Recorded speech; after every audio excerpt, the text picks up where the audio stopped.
You're listening to the Tales of Leadership podcast. This podcast is for leaders at any phase on their leadership journey to become a more purposeful and accountable leader, what I like to call a pal.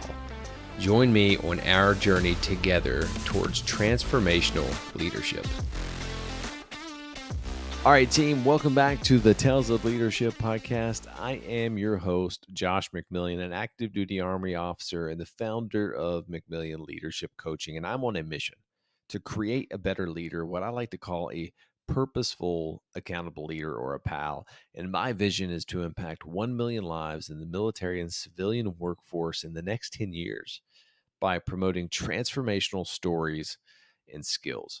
On today's episode, I'm going to be bringing you a transformational leader, dare I say a purposeful, accountable leader, a PAL, Bryan Sisk. Bryan is a 20-year veteran of the U.S. Army and has spent most of his career working to improve medicine for military service members and veterans. His career evolved from bedside nursing to preventative medicine. From 2008 to 2018, Bryan served in several leadership roles, including Chief Nurse Executive at the Central Texas Veterans Healthcare System in Temple, one of the largest and fastest growing VA health systems in the country. Most recently, he was Chief Nurse Executive at HCA Healthcare TriStar Division Network in Tennessee, a large regional healthcare system where he oversaw operations of more than 4,000 nurses. Bryan is a purposeful, accountable leader. Let's go ahead and bring him on the show. Bryan, welcome to the Tales of Leadership podcast, brother. How are you doing? I'm doing well. How are you doing? It's already a great episode because the last one that I filmed, I totally forgot to plug in my microphone. So this is already a better one. You're already starting on a good foot. Yeah. So this is an absolute honor and a privilege to get to talk to you about something that I'm deeply passionate about, leadership. But if you could go ahead and just start to provide an overview to our listeners, who is Bryan Sisk? Yeah, so I think I would first and foremost say I'm a Christian. That's been something that's really guided me through a lot of spots in my life that, I can only give credit to God in that space. But father, love my family. It's one of those things. I'll talk probably a little bit more about it here in a minute, but joined the Army at 17 and my wife's been with me for 35 years. And I'll tell you, it's one of the things I'm the most proud of. And then have to say veteran and advocate. I think those are the things that would probably describe me the most. 35 years of marriage is awesome, man. I think that's like a countercultural norm nowadays of the average lifespan of a marriage. And I look at kind of the lens of just my friends and family that I know. I've been married now for 12, 13 years. If Sophia ever listens to this, she'll probably get mad at me. But it's crazy because that's such a long time and it's flown by so quickly. 13 years to me seems like just flip the switch, and I can't imagine 35 years. So congratulations. That's awesome. Yeah, thank you. It's I look back now and I retired from the Army in 2008, and it's wow. It's just one of those things that the years go by quickly, man. Enjoy them. So I always love starting off right with this question, and I think it's unique because I have everyone from entrepreneurs to major business owners to veterans to active duty. And it's just defining leadership in your terms. And then how has that changed over the course of the years? So like Bryan just starting off in the Army and then Bryan now, how has that matured? Yeah, so I'll tell you, it's I don't know that I could put one thing on. It's more of a concept for me because I really used to be enamored with the fastest, the most skilled, that person who is just racked and locked in all the time. And what I have found and really grown to appreciate is more about the potential of somebody. And so really finding somebody who can smile, who's dependable, who's hardworking, you really get your back. I feel like we can invest in that individual, wrap the services around them that they need, and they're going to be successful. And that's the individual that's really going to take you where you need to go, because we don't do anything in life independently, right? So you really got to surround yourself with individuals that have potential, make sure that you align things that they need to make sure they can achieve what they need to achieve. And the world's right. I love that. And I think that that's one of the best definitions. It's simple too. And that's why I follow the rule, kind of keep it simple, stupid, the KISS rule. And I probably overuse that acronym all the time. But you're never going to achieve anything in life unless you surround yourself with people of high caliber, of quality reputation, that have a hard work ethic and are willing to push through the tough times. But investing in those, and that's what I love because that you just talked about, and I want to make sure we kind of hit on that, is there's a concept of the Pareto principle. And the first time I ever heard that, if that a leader invests 20% in 20% of his workforce or her workforce, and those 20% of the individuals in the team can produce 80% of the results. And I never thought about that before, that our time is so valuable, especially as a leader, as we continue to grow.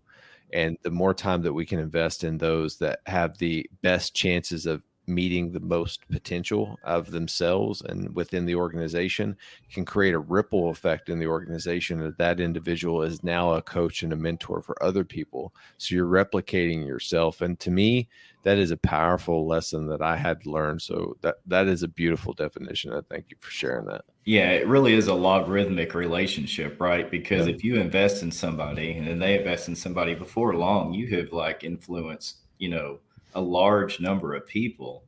Especially if you have the opportunity to really do that and to connect it with something you're passionate about.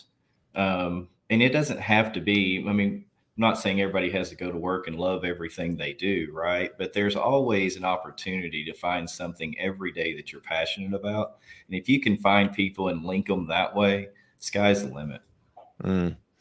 So start off with, where did your leadership journey begin? Where do you think it started? So, it's funny because I think I answer this question differently every time I'm asked it because it goes back a ways. But, I can remember the first time that I thought, wow, somebody wants my advice on something. And, I might be like stepping into this leadership realm, was when I was a retention NCO. And so here I am, an E5 on an extra duty type thing, talking to people about their careers and, having a conversation where they legitimately wanted like my opinion, because there's a lot of things you do where you just got to kind of check the block and touch base with individuals. But then you have some of these conversations like, wow, these individuals are like really care about what I'm thinking. I've got to step my game up because I want to be that person that's worthy of that. Right. And it's just one of those things that has kind of snowballed throughout my career. Is I really do think that I've got to invest in myself so that way I can invest equally that amount into others. And I think those are really important things. I learned that really early.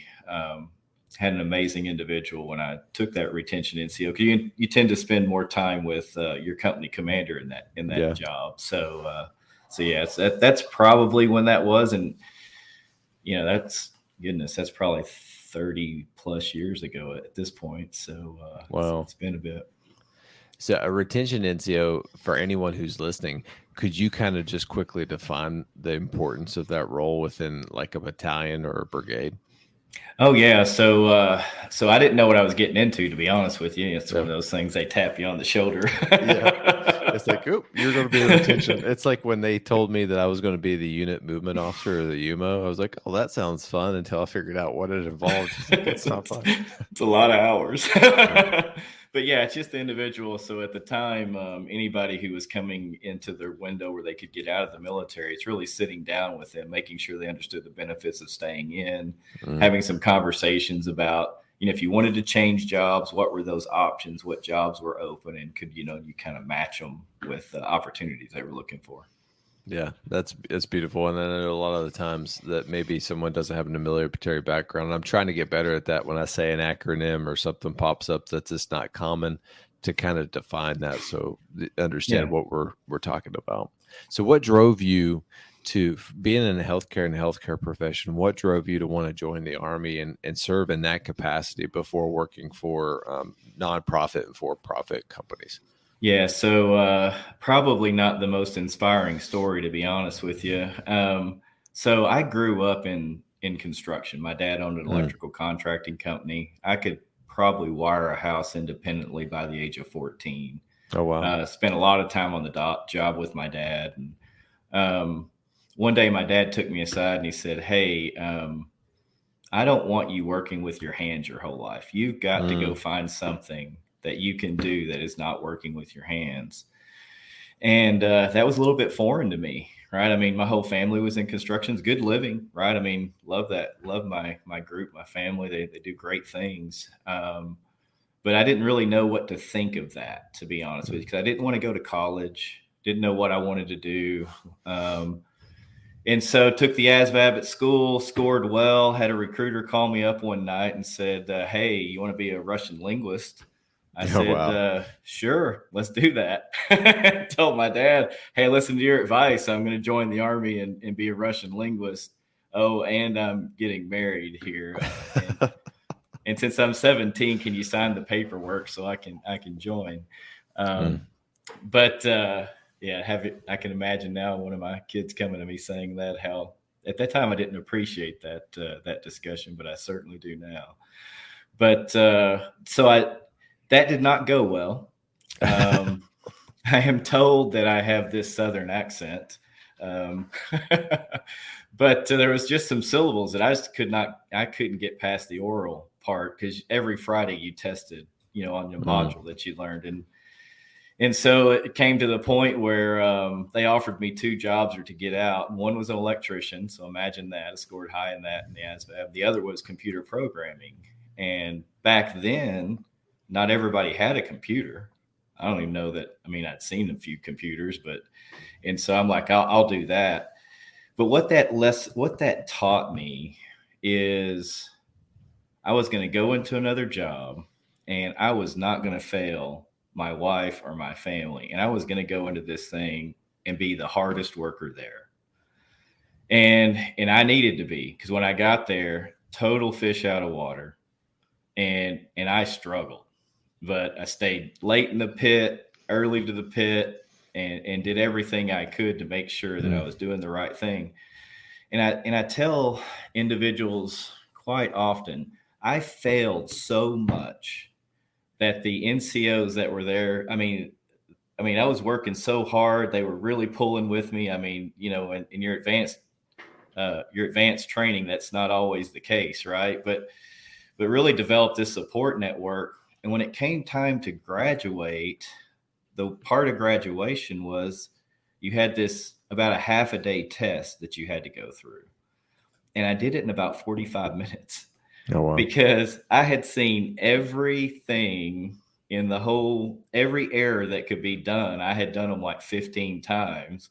So I was just able to go through in one shot and fix top to bottom the Mm. whole script and walk out of there. And it happened so fast. The NCO at the time took me aside and he said, "Well, hey, we're going to have to check this. This is wrong." And four or five of them got together and sure enough, they're like, "You're good." And so what it taught me is it's worth it. The energy that you put into it, it's hard. It's not fair. Pick a Mm. word. Doesn't matter. It's worth it. And I've really carried that throughout.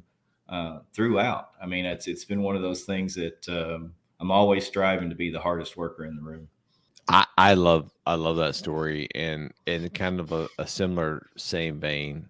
And I think we probably come up from similar backgrounds. I don't know if my twang sticks out or not, but I'm from rural West Virginia. I try really hard to not let the twang take over. But if you hear my dad, be like, "Yep, I know exactly where you're from." Exactly. But I remember vividly going to college and not having any scholarships, not knowing that I needed to take any tests, the ACT. I just found a way to do it.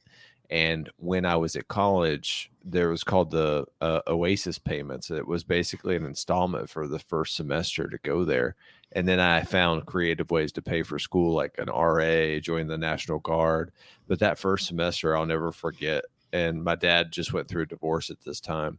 of how am I going to pay for the school. And I called Dad, like, Dad, we owe Marshall University $4,000 in the next 2 weeks, or my college career is over. And he, a coal miner, hardly any savings.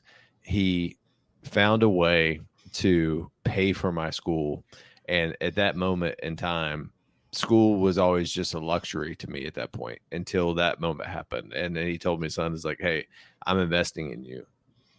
Don't waste it. And every single day, I would always focus, do the tests, do the best that I could, study for them, not go out with my friends and drink. I was focused on getting the best possible grades that I could. And it was from the lenses that I had something more important than having, fun with my friends, that there was a future that I was working towards and people were investing in me. So I need to be unreasonable. And there's a quote by Winston Churchill that kind of sums up your story beautifully. Success is stumbling from failure to failure with no loss of enthusiasm. And as you continue to work through those failures, you found what you were passionate about. And that's the beauty about leadership. Whatever you choose, whatever your profession is, you're going to fail and you're going to stumble several times. Trust me. If you would have saw me in Ranger School, you'd be like, who is this dude? So, well, and that's the thing is, as we continue through my career, obviously I didn't end up as a computer programmer because I'm a nurse. There was a point that I've really taken for granted up until just really a few years ago. I didn't want to go to college. I think I said that earlier, right? It's like going to figure this thing out. I thought, hey, being in computers, that'd be a good job. And that's kind of what I'll do. And I had a company commander in one of my first units take me and about 4 other guys out. And he's like, hey, guys, here's a paint roller, a little 3-inch paint roller, bucket of paint, broom. And it's 100 degrees in August in San Antonio. I need y'all to go out and repaint the stripes on the parking lot. And so, we were so mad. I mean, we were just livid. And we're like, we're in the Army. What are we doing? So we're out there painting stripes, doing our thing. And after a couple of days of that, Captain Garland Payne comes and he says, hey, y'all want to do this your whole life? And we're like, well, no. And he goes, well, you're not really qualified the way I see it to do anything else. You might want to go to college. And he said, if you'll go sign up for college classes, I'll let you off this detail. Oh, wow. And at the time we were angry about that. And I did not realize what a passion for learning I had. And I wouldn't have realized that, I don't think, had he not seen something in me. And, in the Army, you can do things like that to get to somebody. I don't know that I have that same tool or would use something like that nowadays, but it got to me. And it was something that I realized, like I said, years and years later, that really was the start of something cool. And ultimately started going to night school, started getting, a lot of college up under my belt. And then had an officer recruiter come up to me and say, hey, we've got this great opportunity for those in your situation who want to be a nurse. So the Army packaged me up, sent me off to nursing school. And it's the best thing that's ever happened to me. It's been I've truly found my passion in life. It really aligned well. Your time in the military, what were some of the challenges that you had to work through? And then how did you navigate and become successful ultimately? Some of the biggest challenges that you had to face? Yeah. So, there's a couple of individuals that, I could name for probably 30 minutes that talk about the things they did for 30 minutes that, I take a look at my first hospital chief nurse. He took me aside and he said, hey, here's the thing. Never quit learning. Any learning opportunity comes up, you're taking advantage of it. Be first in, last out, all the things that I think you tell as a military officer, you tell just about everybody new coming into your unit. Right. Yeah. But then he said, he said 2 things that I tell people to this day. He said, number one, no matter what job you're in, at some point you walk out the door and don't come back. You retire, you change units, And he said, the thing you walk out this door with is your family. He said, so take care of your family and they'll take care of you. Yeah. And I mean, I have goosebumps right now because I remember where I was standing when he told me that. Oh, wow. And then the second thing he told me, he said, hey, in healthcare, there's a lot of tough decisions coming your way. Yeah. And he said, always put the patient first. That's why you're here. That's what we do. And as long as you put the patient first, the rest of it will work out. He said, err on the side of the patient and you're going to be fine. And those are two things to this day I tell just about everybody that I interact with. My wife is a nurse, and I know the level of servanthood that has to go along with that. Because being a nurse, and I can say this just from some of the times that my wife, she's going to get mad at me, but I'll say it anyway. When we were stationed out at Fort Lewis, Washington, she would come home, at midnight and just be crying because her job was so stressful throughout the day. People just saying horrible things, her working on the psych ward with people with mental disabilities and just being completely exhausted. And the amount of love and compassion that you have to give to those people is the truest definition, I believe, of being a servant leader. And I don't think a lot of people understand that, but it was definitely highlighted during COVID. And I think that now more than ever, there's a balance that has to be maintained in the healthcare industry, at least from my perspective, of not losing sight of the patient. The patient is first, of how you just said that. And I'm really curious, how did COVID, and I know we're kind of getting off topic of your that's life. We're good. Yeah. How did COVID impact the healthcare industry from your side? Well, I mean, I can talk about nurses. I mean, you just can't talk about COVID without talking about the impact to your point. Individuals who worked late, came in lots of extra shifts. The first part of this was scary. We didn't know what this thing was, right? We didn't know how it spread. We didn't know how to contain it, but they came to work every day. Yeah. And it's just something that I look back now and incredibly challenging time, cannot be understated. But I just look back and unfortunately right now, like healthcare heroes has almost become a cliche. Yeah. But I'm telling you, if you put yourself back in those moments, that was real. And I mean, and it was really about individuals wouldn't go home to their families because they didn't want to transmit whatever this was to their, spouses. But the dedication to the patients was like, I mean, nothing you could imagine. Is every day showing up, being there for the patients. Everything changed so fast, but it didn't deter them. We had a lot of nurses leave, a lot of nurses enter. I mean, it's just been this dynamic environment. But what has happened since, I think, has opened up just a ton of opportunity. And so we came through this period where we kind of had to hit the reset button for lots of reasons. But now we see a lot of innovation in the industry. We're seeing some telehealth. We're seeing robots in our hospitals. We're seeing changes in the way we document, so to take some of the workload off the nurse. We're seeing, advancements in some of the admin functions. We're seeing advancements in what we do with our leaders and how we develop them. So really right now, I think the potential in the environment is amazing. And that's what I'm excited about, because now what you're seeing is nurses are actually driving some of that innovation, where I don't know that we drove as much as we did prior, but now that voice is elevated, and it really is.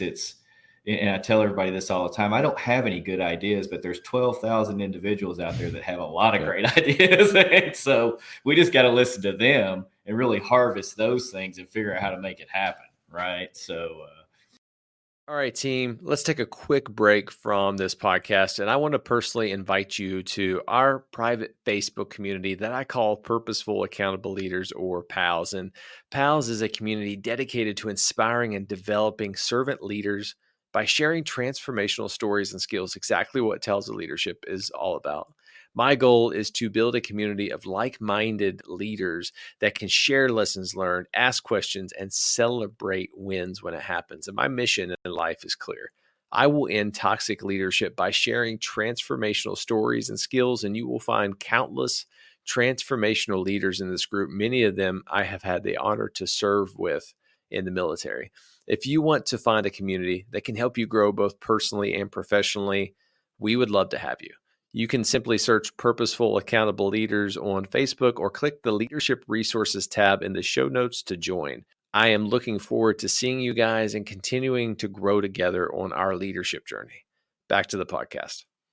That is a beautiful point, and I really want to make sure that gets highlighted. As a leader of an organization, you don't have the best ideas. You just don't. Because you're not seeing the problem from the tactical level in the trenches, in the foxhole. You're seeing it from more of an aerial perspective. Like where I work right now for the Army, cost, schedule, and performance. And everything that I look at is through the lens of cost, schedule, and performance. How is this going to impact the cost? How is this going to impact the schedule? How is this going to impact the performance? But what we don't look at is how is this going to impact the soldier, this thing that I'm building, who has to actually use it when the bullets are snapping by their head. How is it going to impact the soldier? And I think that it's absolutely critical to not farm, because that's probably a bad word, but to have a culture that is safe enough where constructive candor can foster, and people can come to you regardless of their rank or their title with ideas like, hey, sir, I know we do this system for filing patients or information or whatever it is, but there's this new innovative practice that I saw at another hospital that I think could save us time. That's awesome. Let's look into that. But how do you foster that kind of culture within the healthcare? So, it really is about, your strategy has to be informed by your environment, right? And so you take a look at the organization you work for. There are just basic things that the organization is going to bring to the table. So, at Memorial Hermann, where I work now, we're really looking at, how we define wellness. Well, wellness is more than I need to take a break. And I'm having a hard day, so I need to take 15 minutes and take a break and have a nice space to go do that. It's about your financial health. It's about having access to counselors 24/7. It's about weight loss. It's about a lot of different things that I don't know that we paid a lot of attention to in the past. And in fact, some of these things, like with mental health, we didn't want to talk about those, right? Because as professionals, holy moly, you can't put that on the table because something bad might happen to me professionally. So you keep it in, and it makes it worse where we have effective ways to deal with it and work with it. And it doesn't make you less of a person. It makes you human. And so it's okay to talk about it. And so, you have that baseline, like here's the organization and the commitment to the community and all that. But then you've got to elevate the voice of the individuals like you're talking about. And we really talk about, nurses want to grow in their skill and talent. Nurses want to be a part of reimagining the environment they work in, and they want to excel. They want to be the best at what they do at any given time. Nobody wants to come into the hospital and leave with something they shouldn't have, right? Like an illness or an infection or something like that. And nurses, you look through COVID to now, they want to be the best at what they do, get you healthy, get you back on the road, take care of your biopsychosocial needs. And so it's listening to, that's a big bucket and that's a big challenge, right? But if you leverage the voice of the nurse through rounding, talking to your people, we have 8 magnet designated facilities, and that's all about elevating through our committee structures, where we have staff led committees who are able to elevate the concerns from their unit all the way up to their facilities. And now we're putting in place across our 17 hospitals, putting in place what we're calling a shared Congress. So now each of the representatives can come from their facility and bring the things that's most important to them. Then we can prioritize that as a system so we can act on it. So a lot of surveying, a lot of work by leaders, but it's energy that is well spent. I love that. That is the best way to grow an organization, is to create that kind of buy-in from your team. If people say something, but it's not actually implemented or at least looked at, then you're going to lose them. So you asking your team other outside of your hospital and bringing those thoughts to the table and then kind of weighing them, which ones has the most impact now and where should we align our tools, is absolutely beautiful. And there was something else that you said that, kind of touched a vein, and with me being in the military, us both being in the military, mental health. And there's a quote, and I don't know who to attribute to, but it's kind of always stuck with me, is it takes strength to ask for help. It takes courage to seek support. And when I first joined the military, mental health was something that you never wanted to touch with a 10-foot pole. And like, if you go see behavioral health, it's because you're getting chaptered out of the Army, or you're just not a fit soldier. And then I went on a combat deployment, and I've seen actual the negative side effects of PTSD and what it can do to soldiers, not just temporarily trying to commit suicide, successfully committing suicide, but the negative impacts that it can have over their life. And that is a battle that we have to learn to win, and then understand that it's not just a temporary thing. It comes in waves, and it comes in traumatic events like COVID in the healthcare profession that probably created some type of PTSD. I know with my wife and my son having asthma, everything got wiped down that first couple months with Lysol wipes, groceries. She wouldn't let me go out and get groceries because she's like, I know you're not going to wash your hands, so I'm going to go do it all. So I was like, okay, I'm not going to complain if I don't have to go grocery shopping. So I'd love to kind of transition it back to you getting out of the military and then going and working for a for-profit organization and then a government organization and a nonprofit. How are those different, and what were some of the challenges that you had to navigate through those? Yeah, it's so funny because when I got to the point where I was retiring, I don't know that I was, 100% ready. But, life happens. And my wife had like 4 surgeries. I had a toddler. I think they were at the time 2 or 3. And there was just a lot going on in that space. Right. And so, I had my next assignment kind of, where I wanted to go, what I was pushing for, how that works as far as you position yourself well.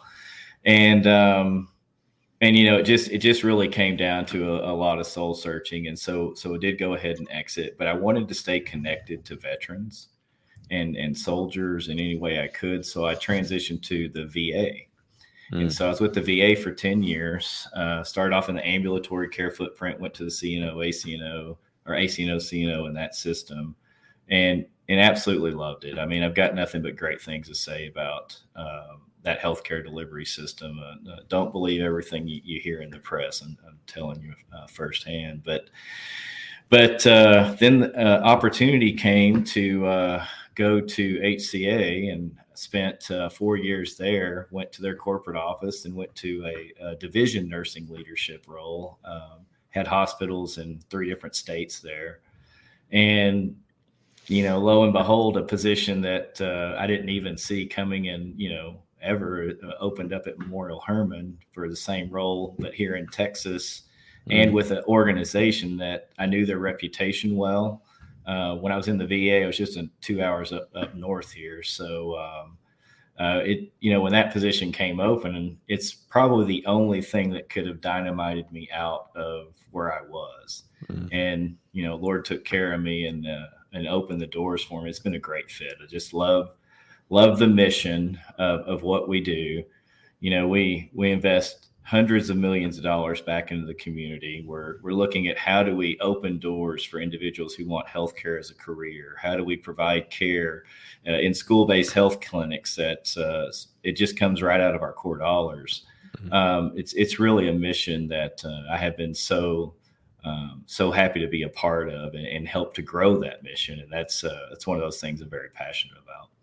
That's amazing.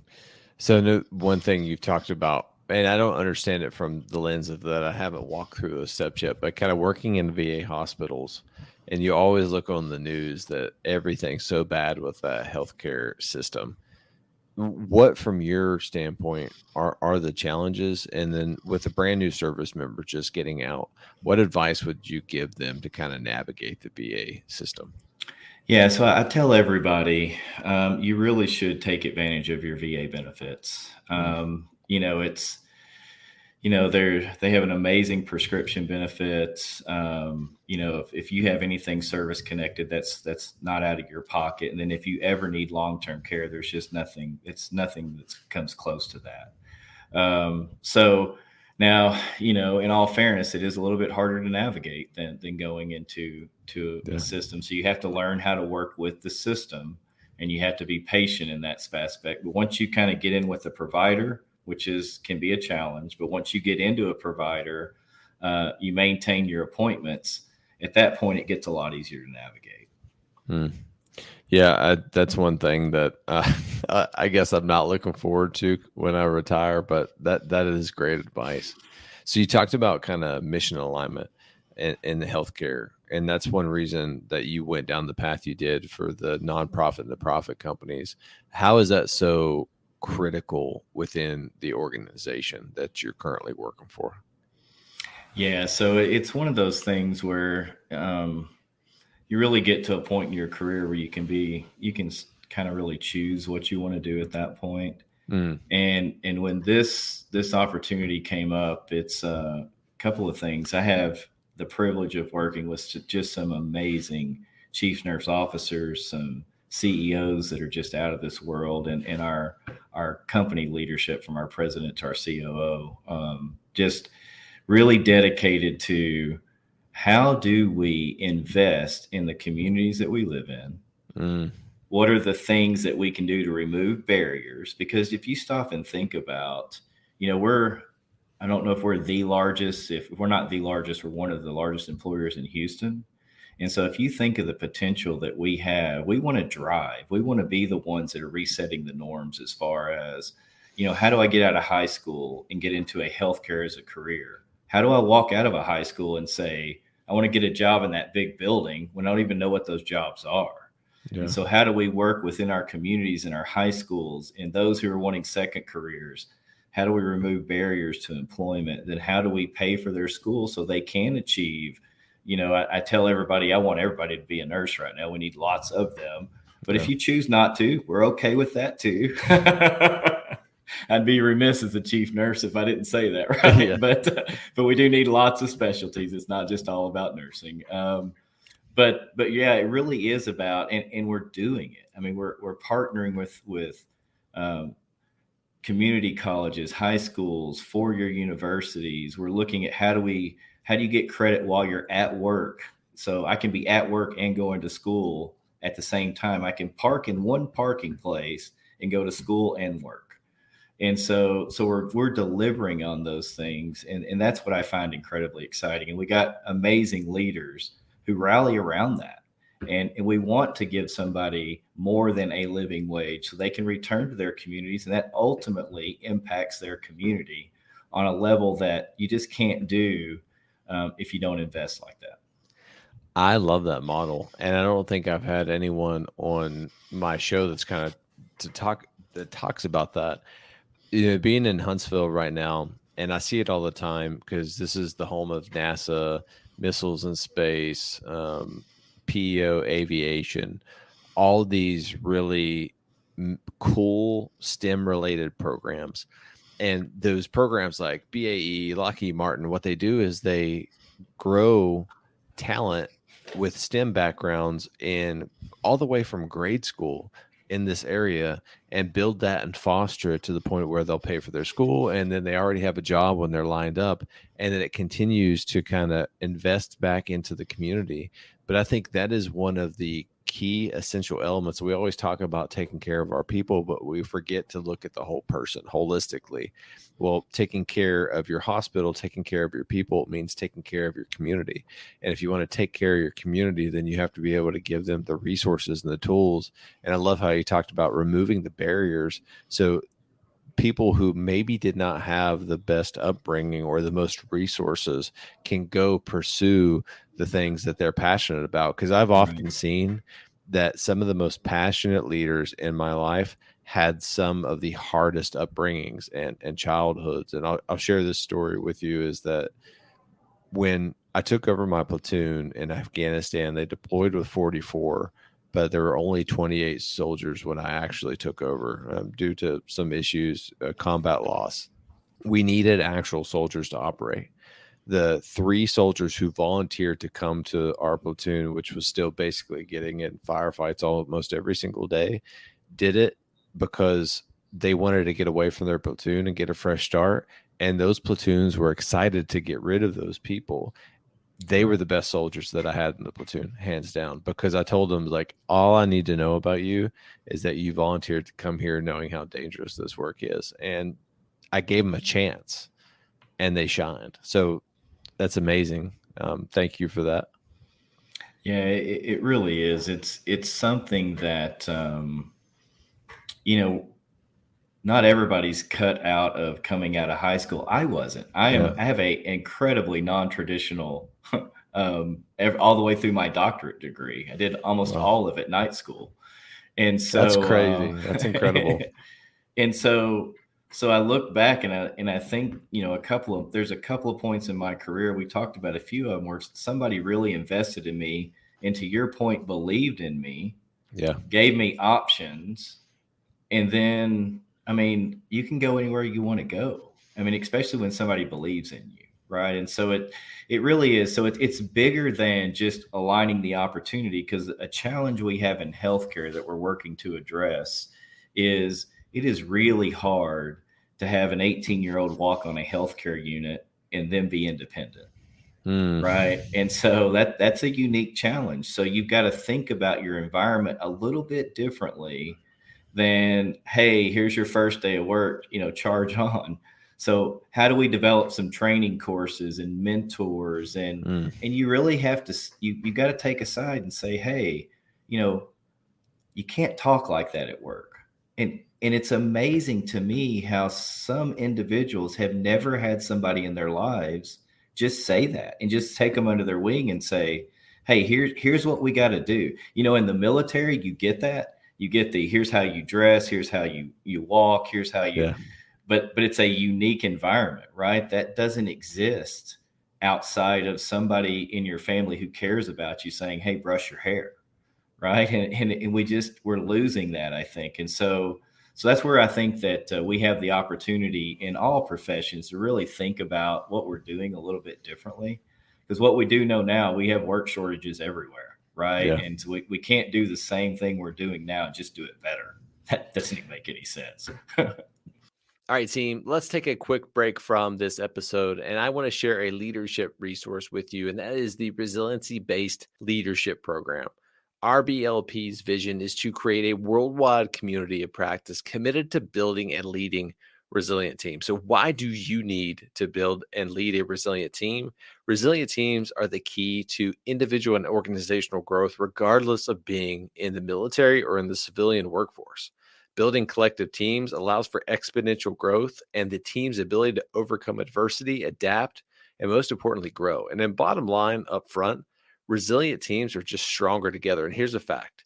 99% of the people who take that course recommend it to others, and I'm one of them. I just completed my certification, and I highly recommend this. And the great news is it's most likely free to you. And if you're in the military, it is 100% free to you. And if you want to learn more, you can look in the show notes for this episode and find the link and use the discount code JMCMILLION, and that is also in the show notes. Back to the episode. I think that really sums down to nowadays, people forgot to lead themselves, I guess, if that makes sense. One of the first lessons that I've learned is that if you're going to lead a team or an organization, you have to first learn to lead yourself. And I think being a nurse, kind of what you're talking about, self-care is vitally important, because if you don't have the ability to recharge your batteries and basically be a battery, then you're not going to go into work and you're not going to give the energy needed to the organization, to the patients, to the Right. people, and to everyone around you. So you got to figure out how to kind of balance that workload and your level of maturity too. That 18-year-old may get off work and go play Call of Duty all night. I know I did that in college until like 4 o'clock in the morning, Right. and then go back into work that day. But you have to learn to lead yourself if you're going to You do. have extraordinary results. And I'll never forget every single weekend when I would do my safety briefs when I was a company commander, I would always talk about, hey, no one cares the badges you have on your uniform, your rank. No one cares about you. You're an infantryman. No one cares about that. You are a profession of arms in a professional organization, and you are a professional soldier. And there's only so many professions that society has ever known. So when you don't wear the uniform and you're going out there on the weekend, always have that in the back of your mind. So when you're making decisions, are you doing it as a professional? And I'm hoping that prevented some SIRs or serious incident reports, but I don't know. Yeah, but and what's important too is as you're looking at, how you're building your career pathways, you got to make sure you're taking care of all levels, right? Because you have rock star individuals who are on your units now as nurses who may want to get a master's degree or a doctorate, go into research, go from med surge over into mother baby or into the neonatal intensive care units. And so it really is about the full spectrum, about how do we align these resources so that people can go where they want to go. Because that's one of the things that, I found as you kind of exit the military into an environment that's, not the military, it's people have a lot more choices, right? And you have a incredibly diverse workforce, especially in healthcare, who really can move, especially nowadays, with days' notice. COVID has made an environment that it's very easy to go from one job to another, and we're all working with this limited talent pool. And so it really is about delivering on getting back to the voice of the individuals you lead. It's delivering on that voice, and it's okay if you try something and it doesn't work. Yeah. I mean, and that's the part we don't do well. We're very good about, hey, we did this and it was, lights out. We don't necessarily do as well when we're saying, hey, we tried this and it was terrible. We learned something and we're going to try again, but we don't do that part well. And I am coming, again, I don't know if it's with age or just experience, but I'm coming to find that message is as important as when you have those big wins. How do you kind of walk through that? So when you try something and you fail, how do you learn as an organization and then still try that, but alter it, pivot, do whatever, but continue to move forward? How do you work through that as a healthcare? Yeah. So, it's, again, when you're in healthcare, you're dealing with humans. So your margin of error is incredibly slim, right? Yeah. And so it really is about having the right people at the table.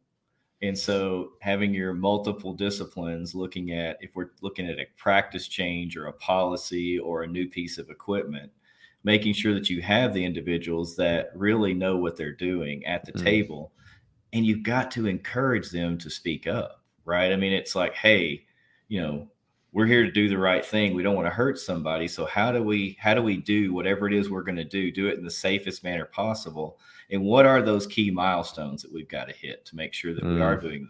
How do we measure it? You've got to set your measures on the front end and then have some structure around that so you do know if it worked or not, because that's the problem. You can do some pretty cool stuff, and at the end of it, you don't know if it worked or not. So having that construct on the front end so that when you do get through on the back end, do you want to invest $1 million because you can save $2 million, in the long run? Those are all the types of things that it's very important. And not everything works. There's a lot of bright, shiny objects out there. And you gotta get your hands on those and get them off pretty quick, right? And that's got to be okay.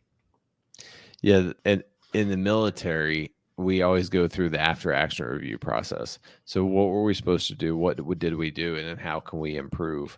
And but having those data points or milestones or anchor points along the way, or rallying points, if you will, is Right. absolutely critical, because you're knowing if you make progress, if you're getting to those milestones, and if you're not getting those milestones, you're just floundering. But having the ability to learn from your mistakes is the difference between quitting and failing. So failing's not a bad thing. Quitting is. If you quit something, Right. then you have lost. In that moment in time when you decide, I'm not going to try this anymore, I'm done. It's like podcasting. The first one that I did was absolutely horrible, but I had the unreasonableness about me that I'm going to continue and I'm going to try to get better. But leadership, and I'm reading the book right now by Brene Brown, Dare, Dare to Daring, lead. Dare to Lead. Mm-hmm. That's all about being a daring leader. And it goes back to a Theodore Roosevelt quote of being the man in the arena. You have to be in the arena because that's where all the battles are fought. But you have to learn how to understand the mistakes that you made, and figure out how to mitigate that risk and then continue moving forward. That's amazing. I love it. Yeah. And not be afraid to be authentic, right? That's Yeah. if you're scared, it's okay to say that, and it's okay to say, we're going to lean forward. We're going to do this together. Absolutely. So kind of walk me through, where you're currently at right now at Memorial Hermann Health Systems. Yeah. So I'm the chief nurse for the system. So we have about 30,000 employees. Wow. About 12,000 of them are nurses, 17 hospitals. We're in the greater Houston area. And if you're not familiar with the greater Houston area, it is quite sizable. I don't know, we're probably like third largest city in the U.S. Landmass wise. I think it's the largest city. So yeah, you could spend 2 hours driving here and still be in the greater Houston metro. So yeah, it's so I've been in this job about a year now, and I just can't imagine being anywhere else. It's just been an amazing experience for me. How is Memorial Hermann kind of improving healthcare?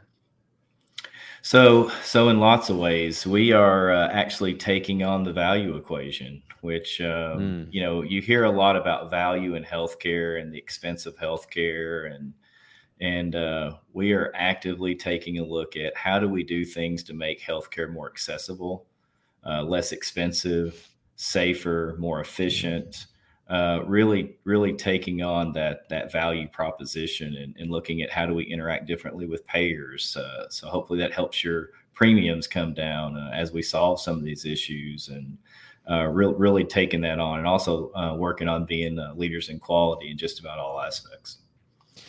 I know you talked about this before, and it's absolutely critical. And you have an employee base of 30,000 people. That's really inspiring to think about, but it's daunting in a way of how do you hire the right person for the job, and then how do you coach, train, and mentor them to apply those skills without causing burnout. So kind of walk me through the systems that you have for maybe onboarding someone, and then how do you train them for the job? Yeah, so again, this is something that I don't think we paid much attention to Yeah. prior to COVID. It was you just work until one day you can't work anymore, and you walk out the Yep. door, and we just kind of Done. chalk that up. Yeah, we just kind of chalk that up to, well, we just need another leader, right? And so, Done. yeah, terrible way to do business, by the way. So yeah, really, it really is taking a look at being individualistic. So it's probably the easiest for me to talk about a new graduate nurse, Yeah. right? So I've been in nursing school for 2 years, done my clinical rotations, and then after I take a test, I'm licensed and can be independent. And if you take a look at everything that individual needs to know, from how to administer meds safely, to being able to recognize somebody who's decompensating, to how do we, escalate things, whether it be a baby who's having a bad heart rate, or a mom who's not having the right outcomes, maybe too much blood loss. There's so much in that space to learn. You really have to be intentional about, number one, assessing the individual to find out what their strengths and weaknesses are. making sure that you align the training program. So, I mean, you don't need to spend as much time on the things they're strong in. We need to Yeah. spend an inordinate amount of time building them up in the things they're not. And then at the same time, making sure that you do come around on a routine basis to make sure that you are touching those things that are low volume and high risk. Those are the things that you see twice a year. Well, if you only see it twice a year, you got to stop and think, if you don't practice that skill, you don't want to be seeing that in the moment where you have a human in front of you that you need to do something with, and you need to do the right thing. But the great thing about it is it's the teamwork. That's the one thing I love about nursing that I've really enjoyed from the military is there is a sense of camaraderie. There's a sense of Yeah. teamwork. There's a sense of, hey, we're all in this together. We're going to pull together. We're going to do the best thing for the patient. And so that's where you wrap, less experience with more experienced nurses, and make sure that you have that mix on the unit so that you do have that support structure. And we're looking at really cool things right now with, if you don't have that, how do we use, these telepresence robots, and how do we use things like how can I reach out, even if it's on my iPhone, how can I reach out and ask somebody a question? All of those things are pretty exciting, and we're starting to figure out how to use them. It's like any new technology. It just Yeah. takes forever to figure it out, but we're getting there, and we're doing some pretty cool things with it. So, all of those really kind of align with what you're talking about. I think embracing those new innovative technologies, especially now with AI coming out and having all these different tools at your disposal. That's all they are. They're just tools at your disposal to become a better steward of your profession. And I remember, like, just recently this happened where my wife was diagnosed with type 1 diabetes. We had no clue what was going on, but it blew me away by how quickly she was able to get a response from her nurse using the Army's portal at the time, Genesis, having basically a text message back and forth to a healthcare provider, giving them labs in real time, being able to see her labs as they came in, and her being a nurse going in the rabbit hole of all the things that it could happen. And then it finally, 2 weeks in, she was basically able to get diagnosed with type 1 diabetes because she had certain types of antibodies that a normal type 2 diabetic wouldn't have. But if you go back 10 years, someone goes in ketoacidosis, and then you have type 2 diabetes, and you get treated with insulin or whatever it is. But with her having such a pinpointed diagnosis in such a short period of time, and then being able to manage it all within a period of a month, was absolutely incredible. And this was also in a very stressful time where we're getting ready to move our family from one duty station to the next, and that's why life's not going to stop. Right. So if you can find a way to optimize healthcare, and again, going back to one of the themes here of putting the patient first, well, technology, innovative ways of doing that, investing in people, hiring the right people, coaching and training those people, and ensuring they don't have burnout at the end of the day is putting the patient first, because you're being a steward of your profession. And I love that. I kind of would love to go to where you are right now, your passion and your purpose. What drives you every day in your job? So what drives me, I just love investing in individuals. Mm. It's it's one of the things that I am very purposeful about. So, I get up in the morning, kind of have this conversation, with God, as kind of align my day. And then I look at my calendar and kind of do a dress rehearsal of, meeting to meeting to meeting, it seems like, but do kind of a dress rehearsal. But I try to be purposeful about, say that there's some tension with a situation or an individual. I try to be purposeful about thinking, okay, here is how I'm going to address this individual or that situation today, because my intent, the world is a tough place, right? It doesn't have to be that at work. But I think if we're not willing to be vulnerable and have, some conversations and lift each other up and smile and, have a sense of humor and do some of those things, then it is going to be a tough place at work, right? And Yeah. so that's one of the things I try to do is I really sit down in the morning and just take a look at my day, do the dress rehearsal, and kind of pinpoint a couple times in the day. Um, I'm not saying it's 100% successful, right? Some things go off the rocker, and that's just part of the being a human. But I really try to be intentional about that because this life is short, man. It kind of goes down to the quote that I have that I use all the time: every day is a gift, don't waste yours. And it kind of comes back to that some of the most traumatic experiences in my life really bounded that down, is that today's a gift. And I think you and I start the day with the same way. I start off with the Lord's Prayer and then ask him to use me as a vessel, to allow me to live my life intended as I should, with his purpose in mind. And that's how I start every one of my mornings. But I love how you talked about being purposeful, finding friction points that is naturally going to happen in that day, and then already kind of playing through, how am I going to work through this scenario? How am I going to be, the true, authentic, vulnerable leader that I am? And then being able to work through those, because if you don't create a safe environment at work, and that's such a great point, you're not going to get the optimal amount of work from your team. You're going to get subpar work. So you have to be able to create a safe space. So I love that advice. So last question before we get to the final Sure. show segment. What advice would you give to an aspiring healthcare professional who is just starting out in the field? I would say two things. Never stop learning, because you can't in Mm. healthcare.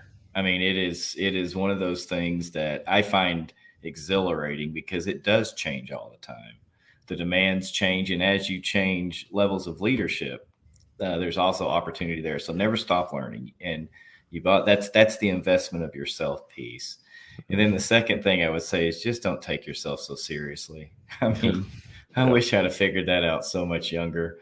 I had our chief of staff right after I had gotten out of the military. He took me aside and he said, "Hey, I don't know how to tell you this, but I'm just going to tell you, you don't have to be such a jerk." And I was like, I'm being a jerk. I'm like, and it really caught me by surprise. And so it really made me think differently about, wow, I mean, because I had kind of taken some of those things that I had in the military as very exacting, giving people like the op order and, that kind of Yeah. get it, very outcome driven and that kind of thing. And I'll tell you, if he hadn't done that, so it's funny because I sat down and did an action plan on how I'm not going to be a jerk. And then I looked at that and I said, that's exactly what somebody who's not being a nice guy would do.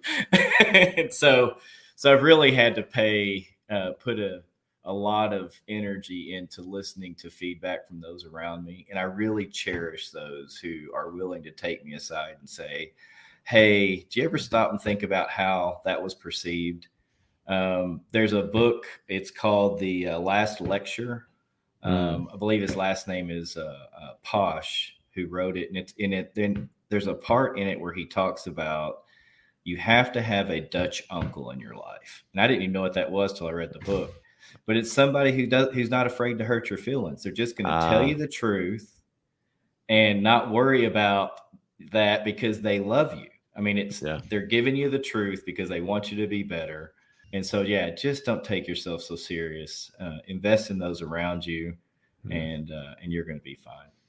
Those are the two biggest themes that I got from this episode. Is one, invest in others. And I think with you, Bryan, is that people invested in you so early in life, and then now you're investing in others because you have that passion and purpose. And then number two, chasing hard things.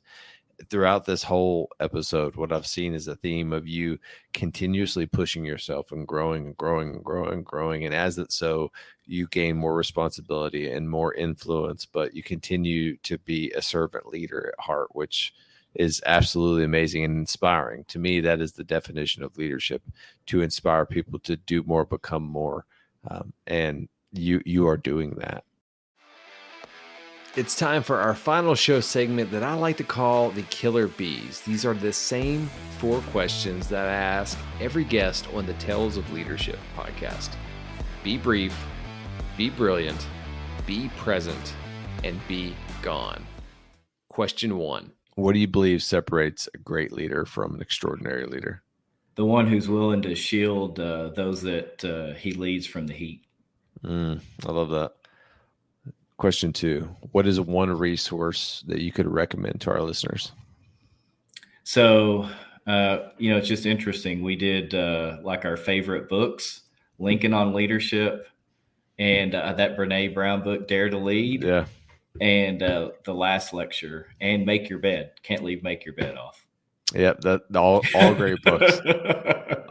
It's funny. I'm breaking my rules right now, but we're getting ready to drive across country, and I have a backpack full of books. And my wife is like, "Why do you have that many books?" So it's like, well, I have to read. All right. So question 3: if you could go back in time and give yourself a piece of advice, what would it be and why? Yeah, that's what I'd mentioned earlier. It's just don't take yourself so serious. Work hard, do the right thing, and mind your family. So last question, how can our listeners find you and how can they add value to you? So it's easy to find me. It's LinkedIn is kind of the most popular at this point. If somebody's looking to reach out, and one of the things that I feel that we hadn't talked on today is as individuals are transitioning out of the military, those who are in healthcare, looking for healthcare as a career. One of the things we're really trying to do is how do we open that door in our organization? So many other organizations are doing that too. But I just think it's, if we're talking about adding value, there really is, for veterans who are getting out, we really need to keep that bond going. And I say that whether it's me or somebody else who's been in the military, touch base, because you really lose that, we talk about suicide and healthcare and behavioral health and all that. You lose that bond. So make an effort to keep that going. And whether it's joining whether you ride motorcycles or, the VFW or whatever it is, I think those things are very important.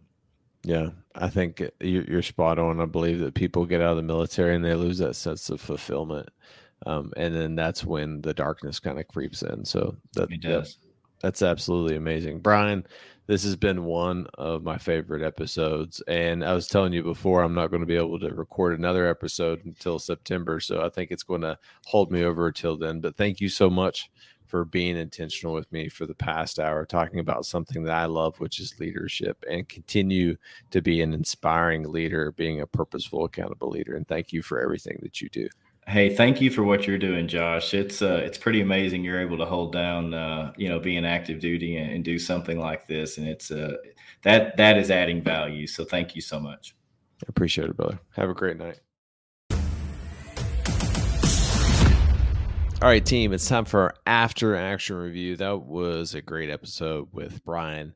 So what are the top 3 takeaways that I pulled from this? The first one is be a lifelong learner. That's one of the easiest things that you could do, but also one of the hardest things to do because it takes consistency.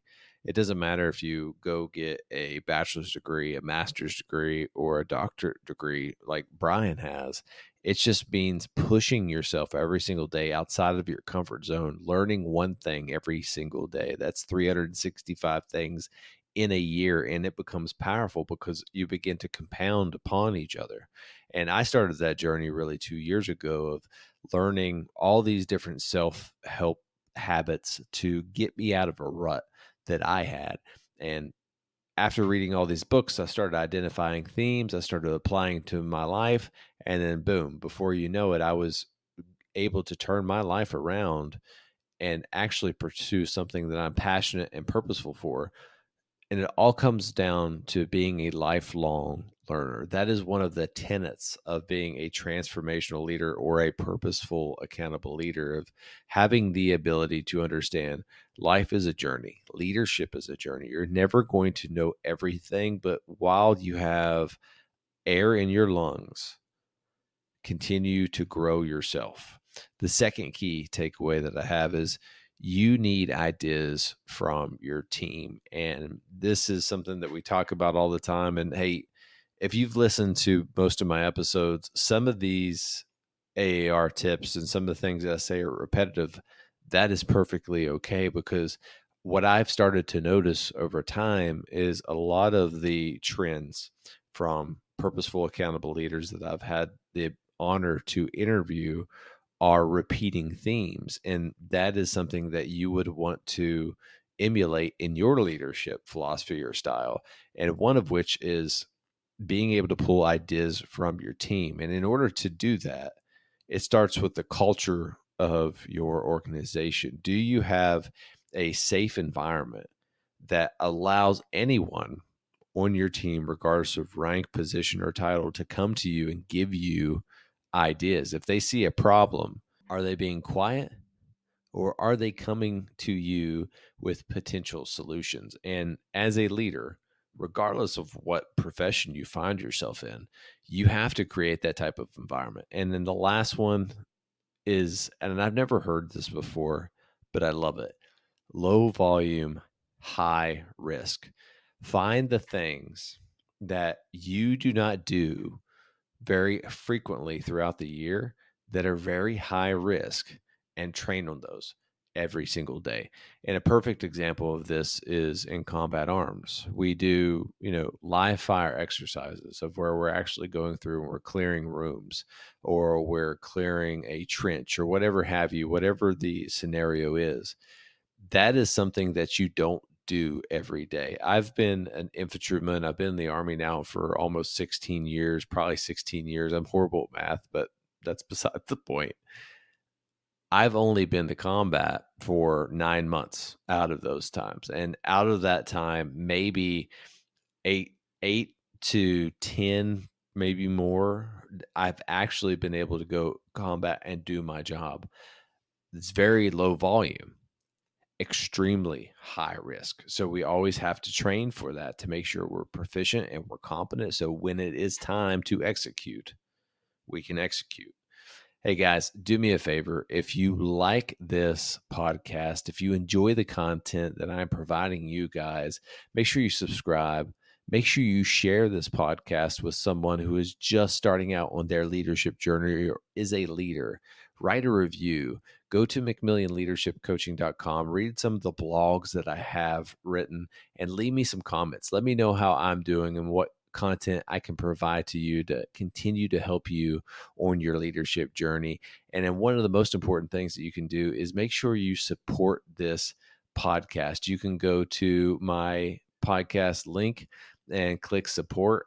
Greatly appreciate it. Everything that I make from this podcast gets poured back into it so I can continue to make great content for you guys, so you can go out and be the best leader that you can and be the leader that your team in this world needs.